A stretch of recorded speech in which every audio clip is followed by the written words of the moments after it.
All right, what's going on, everybody? It's been about 3 months since I filmed the last video, so we're gonna go ahead and talk about the last 3 months, kind of what happened with oil, the Iran conflict. We're just gonna do kind of a market review, go over what is happening currently in the world right now. We're gonna look at the NASDAQ, we're gonna look at some oil, and talk maybe a little bit about gold, but we're gonna keep it light, keep it simple. Welcome to 1022 Mentorship for those that have not been introduced to us yet. Happy to be here, grateful to be here. And we talk about macroeconomics, higher time frame market structure, risk management, psychology, all the things that you need to basically become a professional trader. So for those that are pursuing this as a career, for those that are looking to better themselves, this is why I created a 1022 mentorship. So like I said, I'm happy to be here with you, and let's go ahead and dive right into it. So from the last video, we were talking about oil, and we were talking about the Iran conflict with Donald Trump and the missiles and the Strait of Hormuz, and we were talking about how prices would stay elevated if the conflict continued. They did end up coming down lower to about, well, now they're sitting at $71 a barrel. So what happened over the last 3 months? And if you go back to the other video, we'll talk about how sentiment and how, global conflict and politics kind of plays a role in the prices of oil. But we saw that massive spike up in March after we launched an attack in Iran. And since then, prices were extremely volatile. Throughout the 3-month period, we saw a fluctuation of price between literally $80 a barrel and $112 a barrel. So it was up, down, up, down, up, down, up, down, slightly up, and then we dropped back down to those kind of steady, stable levels where the price of oil and the price of gas is actually affordable for the rest of the world, right? And the reason prices came down was because we had a ceasefire between Iran and the United States. It lasted maybe a couple weeks or so before we started firing missiles. But the market always tells the truth about what's going on. And the markets believe that the price of oil will stay below essentially $78 a barrel, right? And this is a good thing, right? We don't want elevated oil prices. We want them to stay below that $77 a barrel level. Because if we continued to have higher prices, we would have had some problems, and we discussed that in the last video. So Iran and the United States came to a ceasefire. Trump continually tweeted about making a deal, making an agreement, and finally they made one probably over here in the beginning of June. And then we had a nice ceasefire, and just about a week or so ago, we did see some more escalation between Iran, Israel, and the United States. So this is going to continue to be a conflict, I believe. I also think it's noise. I think it's a lot of noise between countries, and it just is what it is, right? This is what traders have to deal with. So that being said, we talked a lot about how we can use structure to take positions, and the trend of the market was in an uptrend, it was in a downtrend, and you wanted to always trade with the trend of the market. So wherever you're looking at making higher highs, higher lows, you want to use those support and resistance levels as areas to go long or to go short. And we talk a lot about structure, higher time frame structure, because that really is how you're going to be more successful in terms of the trend. So once price made this move here, right, we had a pullback, we had another drop, smaller pullback, and then we continued that trend lower. And what we saw is we saw this break, right? This level broke. So when price came down here, it broke this low here, establishing the downtrend. We have our pullback here, over here in the beginning of June, and then we drop lower here. So investors are basically like, you know, they're basically telling you, the markets are telling you that the global conflict is coming to an ease, right? We're coming to kind of an agreement. So we're going to continue watching the conflict between Israel and Iran, and we'll see if anything escalates. If it comes right back above $77 a barrel and sticks above there on the daily, I'm going to be looking for long positions again. And then in the meantime, right, we'll kind of like highlight this zone here at $87 a barrel. I would like to see, you know, price stay below 86 if we do pop back up here again above 77. So just pay attention to the news, pay attention to what's going on. Let's go ahead and move over to indices. The NASDAQ looks very good. We have the continuation higher here from March. We had that nice uptrend. We do have a dip here on June 5th. We recovered very nicely here. And actually, let me just go to like a normal chart here. Let's not go down. Let's go to a different one. Let's do FXCM. So, like I said, we have our very nice uptrend here on indices. We have our continuous pullback, our capitulation to the upside, our pullback, capitulation, pullback, capitulation. I am seeing the market create somewhat of a top here. So for the market to continue going higher, there'd have to be some very good earnings, very good growth, very good agreements between countries, geopolitical issues. We want to see continued stability, if that makes sense. So what I'm kind of actually looking for is another pullback here. Whether it's sustained or not, I don't know. But just, you know, based on trends, right? I mean, you can see the trend of the market here. I'm expecting another dip here before we continue higher. Let's go ahead and go down to that lower time frame here. We had that nice rally here in March. And then the beginning of June, we started to see some pullbacks in the market. And I've been trading a lot of NASDAQ recently. I've been trading a lot of NASDAQ. We're going to go over some structure. We're going to go over kind of how I've been trading it. So I know we're bullish. I know we're in a bullish market. So I'm going to continue looking for those long positions. And all I do is, like in the beginning of the day, I'll hop on my laptop at 9:30. I'll look at where the market is for that specific day. So for example, let's do Monday, July 6th, right? I know we're in an uptrend. I know that the market goes up overall. So I want to look for long positions. So if we go down to, let's say, the 15-minute, and we go look at the NASDAQ here, when I see this 8 o'clock open, 8:15, when I see that 9:30 open, I'm looking for levels in the trend where I'm going to go long. So I'm going to just take, for example, this zone here, right? This zone right here, okay, was created on Monday, July 6th at, midnight, right? And then on Sunday night, we had actually a lot of movement lower. Like Sunday night, futures market traded a lot lower and recovered before Monday morning open, okay? So I'm seeing this price action, and literally this is all it is. Ready? Higher high, higher low. Higher high, higher low. Higher high, higher low. Higher high, higher low. Higher high, higher low, higher high. You see that? That right there is your classic trend. So I saw that the trend was up on Monday, and I'm going to look for long positions. Very simple. The trend is your friend, right?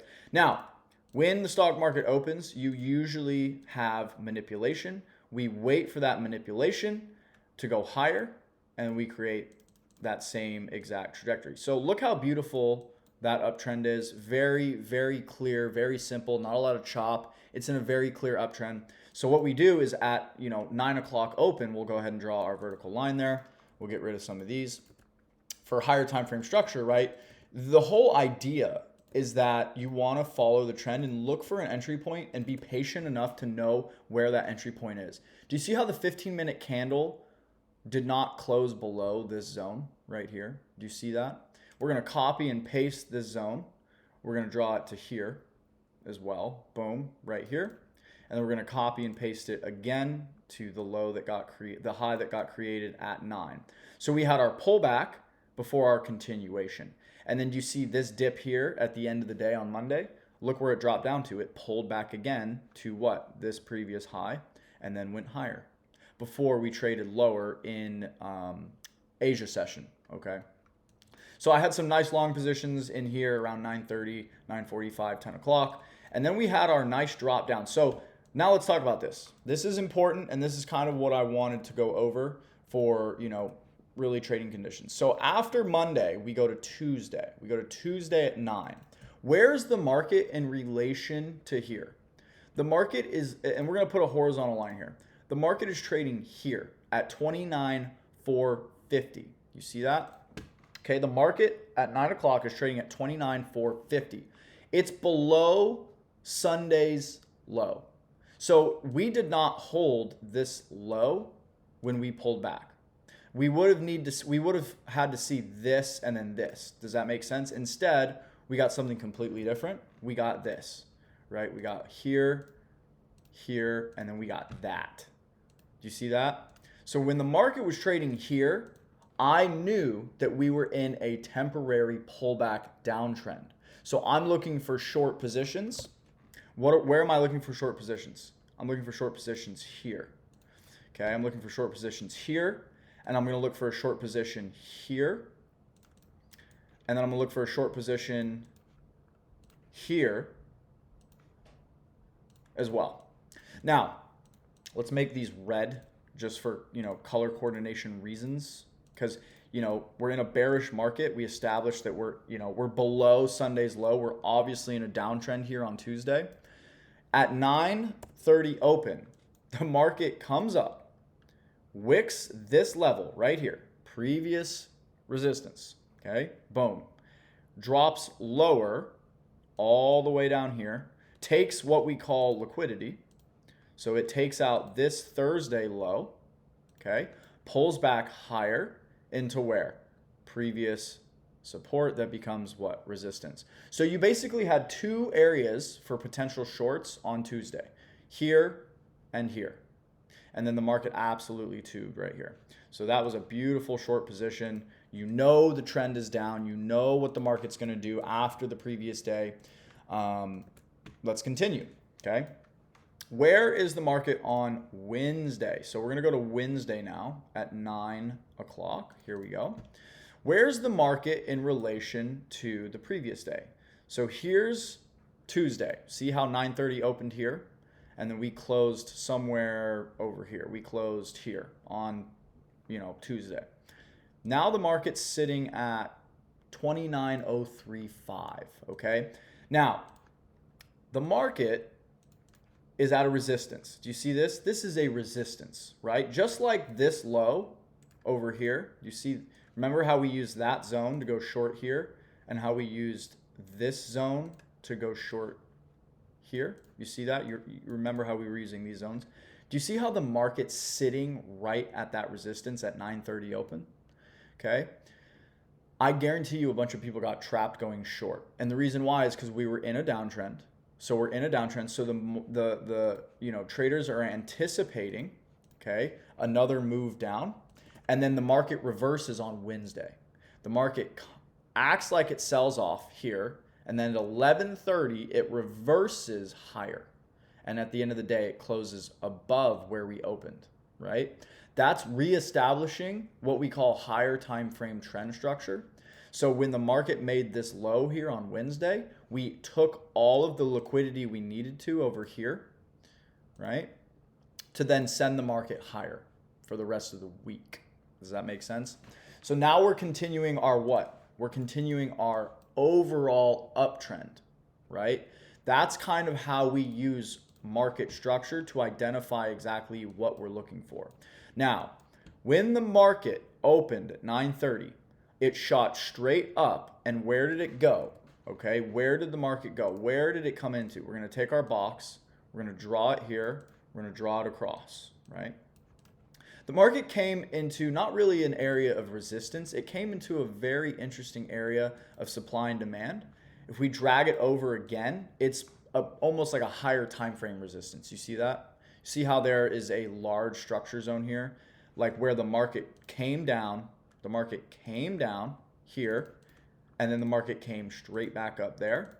This is a very, very high point of interest, okay? And so the market came into that before dropping, and then it hit what? We hit this level here, boom. Buyers stepped in there at the 15-minute, at the 5-minute imbalance and at the 5-minute support, and then pushed the market higher, okay? That establishes our trend. Now we're looking to go long. Where do you go long? This high. So you wait for the market to pull back into that level to continue your uptrend, and you go long. Boom, right here.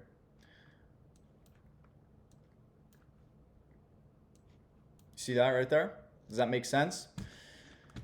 That is kind of what I wanted to go over, really, was the market conditions right now are still bullish, right? And until we have this bearish trend getting established, there's no reason to really go short, right? So here we are on Monday. Here we are on Sunday, July 12th, okay?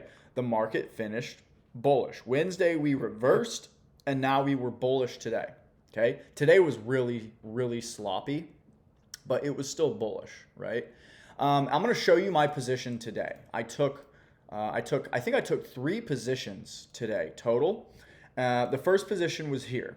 I was on the 1-minute time frame. I'm looking at the market. We're in a very nice uptrend. We're making higher high, higher low, higher high, higher low. The market opens here at 9:30. Okay. So the market opens at 9:30. I have a couple of zones, and all of my zones are 25 points in total. So like right about there. So all of my zones are about 25 points in size. We're going to make it white. And we're going to draw it to our previous area of support.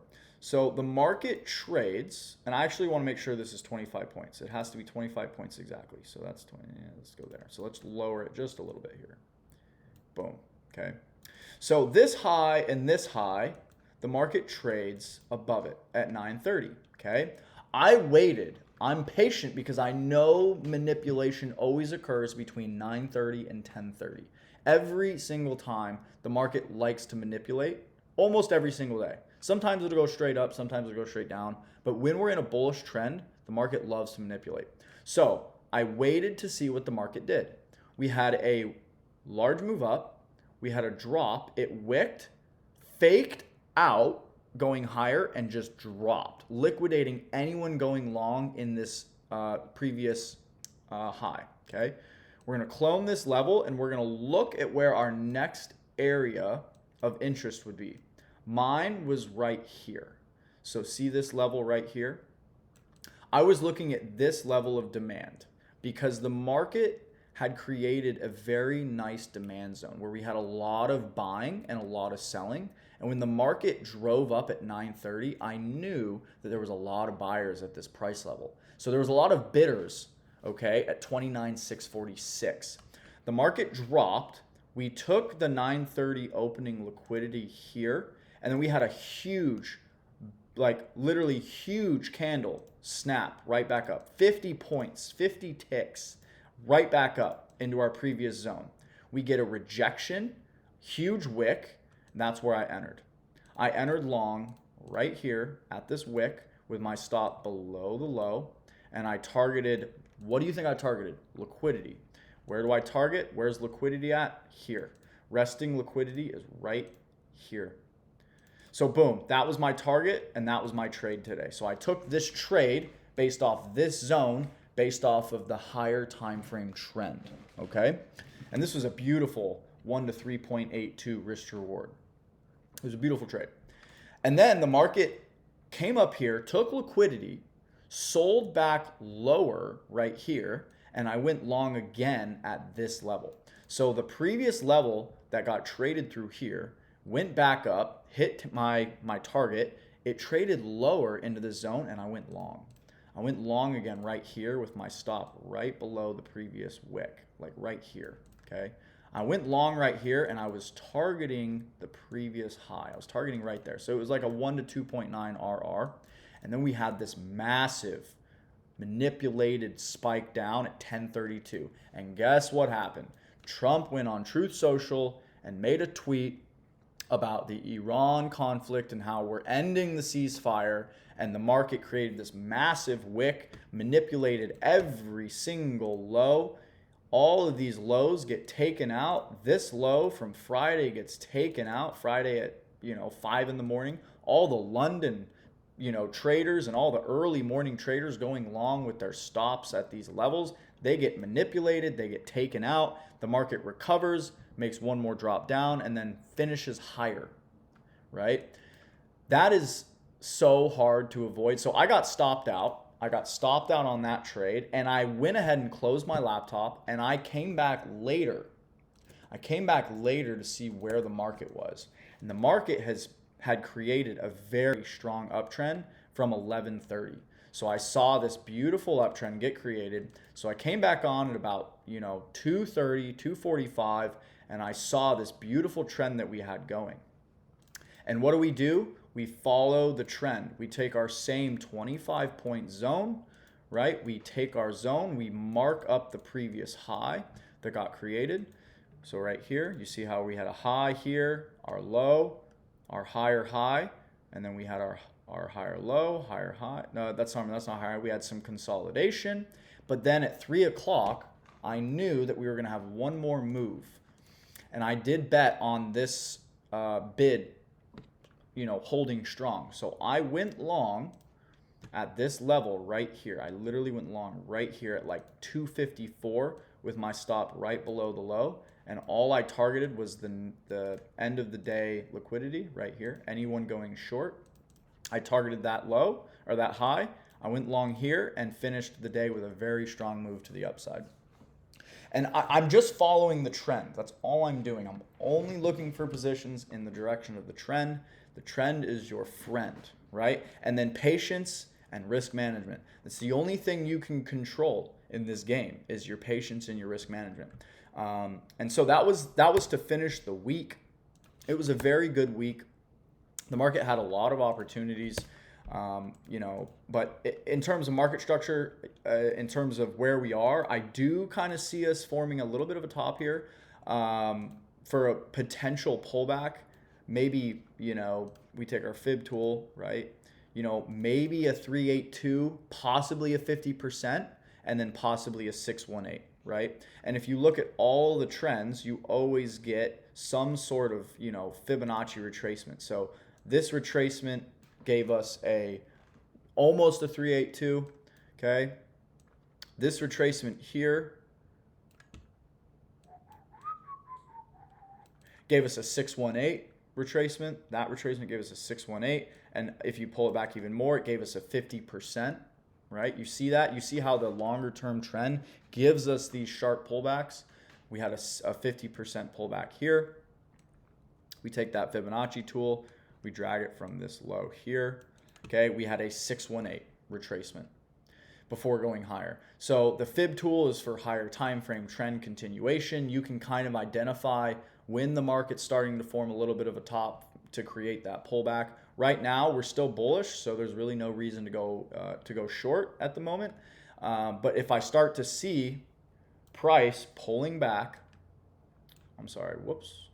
If I start to see price on the daily 4 hour, 1 hour, 15 minute, if I start to see price create that lower low, lower high trend, and what do I mean by that, right? Let's go to the 30 minute. Okay, so here's our 382 all the way at 27,745.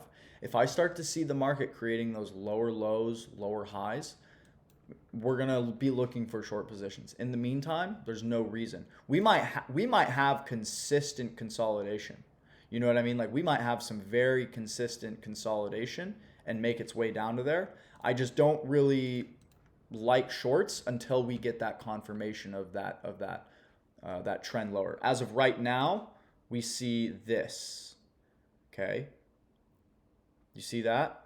Now we're pulling back And then we're going to have a new week open. I would like to see price hold below this line if we're going to continue to look for shorts.